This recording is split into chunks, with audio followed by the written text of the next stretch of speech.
कि क्या ईश्वर सर्वव्यापी है, यानी कि क्या ईश्वर सब जगह है। हमने अक्सर लोगों को कहते सुना है कि ईश्वर कण कण में है, कुत्ते बिल्ली सब में है। यदि भगवान कण कण में है तो क्या इस दुनिया की खराब चीजों में, जैसे कचरे में, कीचड़ में, गटर में भी भगवान है? खुद ही सोचिए। यदि हमारी तुलना कोई जानवर से करे तो हमें बेहद अपमानजनक महसूस होता है। भगवान को जानवर इत्यादि में कहना, क्या यह परमात्मा का अपमान नहीं है? दूसरी बात, यदि कुत्ते बिल्ली सब में भगवान है तो बिल्ली के दूध झूठा कर जाने पर हम क्यों उस दूध को फेंक देते हैं?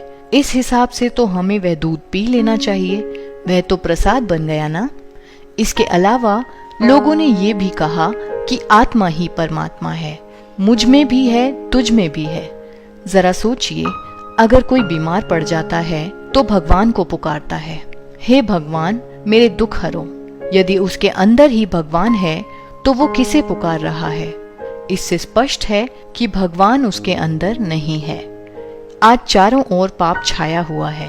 मर्डर्स, रेप, चोरी, डकैती, युद्ध और न जाने क्या क्या हो रहा है। यदि हमारे अंदर परमात्मा है तो क्या ये सभी कर्म परमात्मा कर रहा है?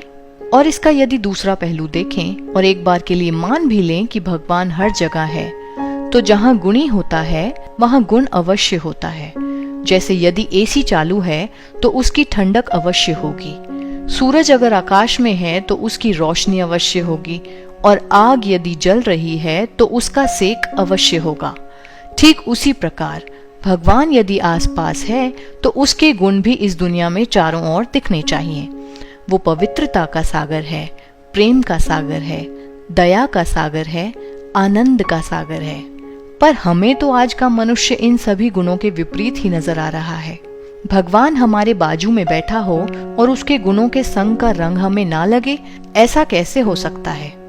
फिर इसके बाद लोगों ने कहा प्रकृति ही परमात्मा है। जरा सोचिए, आज से कुछ साल पहले प्रकृति आज के मुकाबले थोड़ी बेहतर मालूम पड़ती थी। प्रकृति में हलचल भी कम हुआ करती थी, ऋतुएं भी समय अनुसार परिवर्तन होती थी। आज के जैसे नहीं, जहां बरसात के मौसम में बरसात नहीं पड़ती, कहीं सूखा पड़ रहा है तो कहीं भूकंप आ रहा है, कहीं बाढ़ आ रही है तो कहीं तूफान आ रहा है। समय में जितना पीछे जाते हैं उतना ही प्रकृति को बेहतर पाते हैं। तो हमने पाया कि प्रकृति पहले सतो प्रधान हुआ करती थी और आज प्रकृति बिल्कुल तमो प्रधान है। तो क्या यह परमात्मा है जो सतो प्रधान से तमो प्रधान हो गया है? नहीं ना। इसका अर्थ ये है कि परमात्मा अलग है और प्रकृति अलग है। प्रकृति परिवर्तनशील है और सतो रजो तमो में आती है, जबकि परमात्मा सदाशिव है और निर्गुण है। निर्गुण अर्थात सतो रजो तमो तीनों गुणों से न्यारा। अब थोड़ा और आगे बढ़ते हैं। हर बात में हम कहते हैं ऊपर वाला जाने, कभी ये नहीं कहा कि नीचे वाला जाने या कण कण वाला जाने, जिससे सिद्ध होता है कि जरूर वो ऊपर है। इसी बात का एक और प्रमाण है श्रीमद् भगवद गीता में वर्णित वह श्लोक, यदा यदा हि धर्मस्य ग्लानिर्भवति भारत, जिसमें भगवान का यह वादा है कि धर्म की अति ग्लानि के समय पर ही मैं आता हूँ। अगर वो यहीं कहीं है तो वो कहाँ से आता है? इससे तो गीता के महावाक्य ही गलत हो जाएं। तो आज हमने आपको यह सभी प्रमाण दिए हैं जिनसे यह सिद्ध होता है कि ईश्वर सर्वव्यापी नहीं है।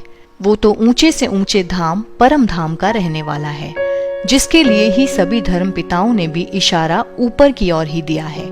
आशा करते हैं कोर्स के यह सब विषय आपको अच्छे से समझ आ रहे होंगे।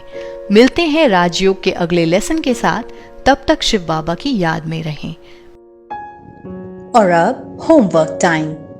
क्योंकि अब आपको आत्मा और परमात्मा का ज्ञान हो गया है, तो आज ही से सभी को आत्मा रूप में देखें। देह से अलग मैं आत्मा परम पिता परमात्मा की संतान हूँ।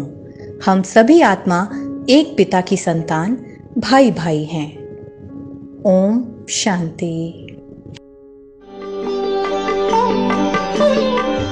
तुम हो आत्मा तन से न्यारे, परमात्मा को प्यारे,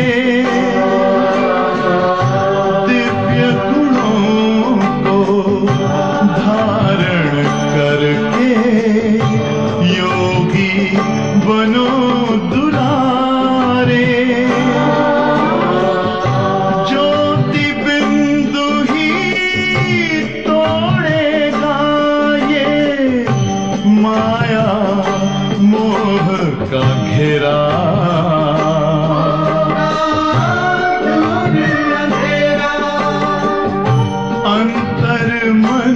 में ज्योति जगा लो, होगा दूर अंधेरा।